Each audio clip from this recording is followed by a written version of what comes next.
गुरुजी, कभी कोई गलती करता है तो आप जी संगत से माफ़ी क्यों मंगवाते हैं, बताने की कृपा करें। देखो, कोई गलती करता है हम संगत से माफ़ी मंगवाते हैं, ये बिल्कुल सही है। हम संगत के सामने उसको पेश कर देते हैं। क्यों? हम माफ़ करने वाले कौन होते हैं? हम तो अदना खादिम हैं सतगुरु के, हम तो संगत के सेवक हैं, सेवा कर रहे हैं। हम कौन होते हैं कि हम उनको माफ़ कर दें? क्योंकि वक्त किसका बेकार हो रहा है? संगत जी का हो रहा है। तो संगत सिर माथा पे सबसे बड़ी कौन है? ये प्यारी साथ संगत जी है।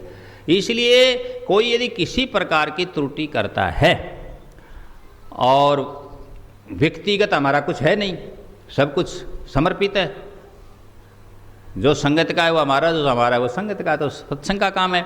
इसलिए हम ये ध्यान रखते हैं कि हमसे कोई किसी प्रकार की अहंकार की बात ना हो जाए।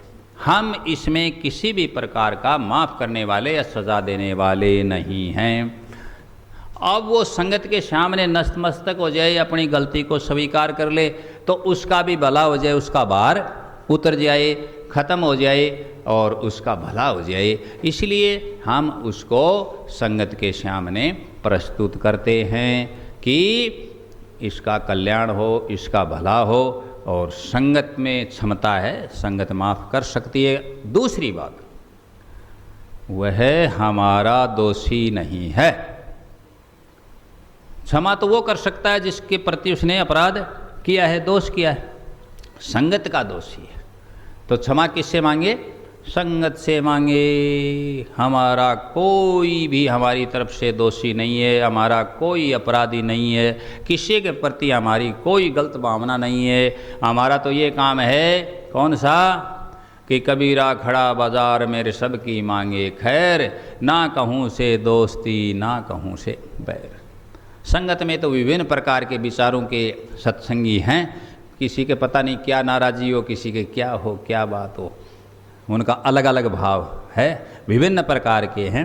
हमारा एक मत है, एक भाव है, एक ही है कि सबका क्या हो? भला हो, कल्याण हो सबका।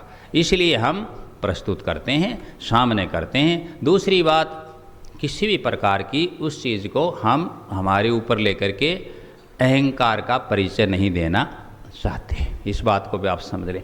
किसी व्यक्ति ने किसी महात्मा का अपमान कर दिया, महात्मा का अपमान कर दिया। महात्मा कोई नीचे लेवल का था, ये समझो कि कोई संत सतगुरु तो था नहीं, और कोई तांत्रिक मान लो, छोटे लेवल का मान लो, मायावी मान लो, तो उसको अपमान सहन नहीं हुआ। महात्मा का किसी व्यक्ति ने अपमान कर दिया, वो उस अपमान को सहन नहीं कर सका, उसने उसको सज़ा दे दी। सज़ा दे दी तो क्या हुआ जी? सुनी सुनाई बात बता रहा हूँ कि उसके कपड़ों में आग लगने लग गई। ठीक है जी। अब लगने लग गई आग तो परेशान हुआ, कभी कहाँ लग रही, कभी कहाँ लग रही, कभी कहाँ लग रही है शरीर में कहीं।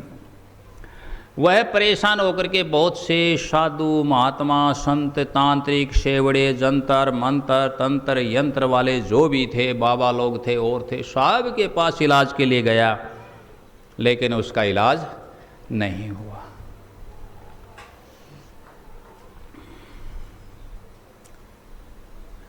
इलाज तो जब हो ना जिसके प्रति अपराध किया है वो माफ़ कर दे, उस चीज़ को तो वो ही हटाए। बड़ी दिक्कत की बात हुई, सुनने की बात है, बात नीचे लेवल की है, मोक्ष मुक्ति की नहीं है। परेशान होकर के वो बहुत दूर दूर तक गया। किसी ने बताया वहाँ महात्मा है, वहाँ कोई समर्थ है, वहाँ दूर कर देगा, वहाँ तांत्रिक है, वहाँ ये इलाज कर देगा, वहाँ कर देगा। ऐसे होता है, सब जाते हैं कि जब समस्या होती है तो मैं समझता हूँ कि बाठो बाठो देव करना पड़ गया, जाना पड़ता, सब बातें होती। ऐसे ही उसको कोई एक महात्मा मिल गया, कोई साधु वेश में महात्मा मिला। अब उस महात्मा ने विचार किए, अपनी योग शक्ति है समझ लो, अपनी ध्यान शक्ति से उसने देखा कि हाँ समस्या तो बड़ी है, इसके लिए एक उपाय हो सकती है। उसको उपाय सूझा उस महात्मा को कि ये अपनी शरण में आया है, ये तो दुखी तो है ही बहुत दिन से, और ये शरण अपने को मिल जाएगा कि कोई भी इलाज नहीं कर सका, मैंने इलाज कर दिया। अब उसने ये ध्यान किया नहीं कि ये अहंकार तेरे लिए अच्छा नहीं है, तो उसने क्या किया, कहा कि ऐसे कर तू एक भंडारा कर दे। साधु था ना, बोले हाँ। भेख था, बोले हाँ। बोला एक भेख का भंडारा कर दे। भेख का तो भेष, जितने भी साधु भेष वाले हैं सबको निमंत्रित करे और एक भंडारा करे, मैं करवा रहा हूँ, और यहीं करे, उसके ही आश्रम में भंडारा करवा रहा हूँ। इतना सब जगह सूचना दे, जहाँ भी 2-4 महीने सूचना ही दे, सूचित कर सबको, सब महात्माओं को निमंत्रण कर, सबको बुलाओ, एक दूसरे को खूब करता लगा। समर्थ था वो व्यक्ति जिसके तकलीफ हुई थी, जिसने अपमान किया था, कि उसके ऊपर धन का अहंकार था, तो उसका भंडारा कर दे, भेख का। देसी भाषा में उसको क्या कहते हैं अपने लोकल में, भेख का भंडारा। भेख का भंडारा कर दे, जब साधु आएंगे वो भी आएगा।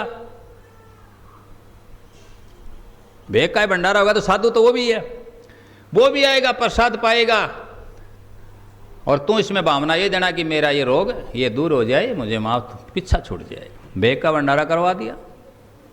बड़े बड़े साधु महात्मा आए, जानकार आए, तंत्र मंत्र वाले सारे आए, सभी यज्ञ हवन कर रहे, सभी मंत्र बोल रहे, रहा वो भी साधु सारे, जैसे नाग यज्ञ हुआ था ना, उसी प्रकार से परीक्षित के समय तो सब नाग आ करके उसमें गिर रहे थे, समझ गए। ऐसे साधु महात्मा आए, बहुत दूर दूर से, सभी देश विदेश तक के आए। वह साधु भी आया। अब सब प्रकार के होते हैं, कोई गाने वाला है, कोई बजाने वाला है, कोई नाचने वाला है, कोई मस्त है, कोई कैसे है, कोई कैसे, अलमस्त फकीर। क्या साहब उनका जिक्र है, उनकी अलग अलग महिमा, क्या तारीफ करूं। वो साधु आया तो किसी ने, और उन्होंने तो प्रश्न किया नहीं, उसने आते ही प्रश्न किया। क्या प्रश्न किया, ये भंडारा किसने करवाया और किसने किया। और वो इस रूप में आया कि वो उसको पहचान नहीं सका। किसने करवाया और किसने किया। सभी ने उसको प्रस्तुत किया कि महाराज ये भंडारा तो इस धनी सेठ ने किया है। किसने करवाया, तो महाराज जी को तब सामने आना था, जिसने उसको ये सुझाव दिया था, जिसने भंडारा की रियायत दी थी, वो सामने आया पुण्यात्माओं, और उसने आकर कहा कि मैंने करवाया। क्यों करवाया, कहा कि इसके कपड़ों में आग लगती थी, इसने किसी साधु का क्या कर दिया, अपमान कर दिया, और हमने इस प्रकार से करा। बोला ठीक है, बस इतना ही बोला, ठीक है, तू इसकी क्या आग बुझाएगा, तेरी तो बुझा ले। ये लो साहब, वो तो गायब हो गया और उसके उस साधु की आग लग गई। समझ में आया तुम्हें, किसके कारण लग गई, उसके अहंकार के कारण लग गई। तो इसलिए हम उधर प्रस्तुत करते हैं कि ये बाहर उठाने की हमारी हिम्मत नहीं है। प्यारी साध संगत जी है, इनके जो दोषी हैं तो ये करेंगे, ये सर्वसमर्थ हैं, ये सब कुछ है, ठीक है, क्यों इनमें सब में मालिक है, सब में वो बैठा है। एक अकेले के पास इतना पावर नहीं, ये सारे पावर आत्माओं के, देखो सुप्रीम सोल का पावर, ये सोल पावर कहते हैं। इसलिए करते हैं सतनाम सत साहिब।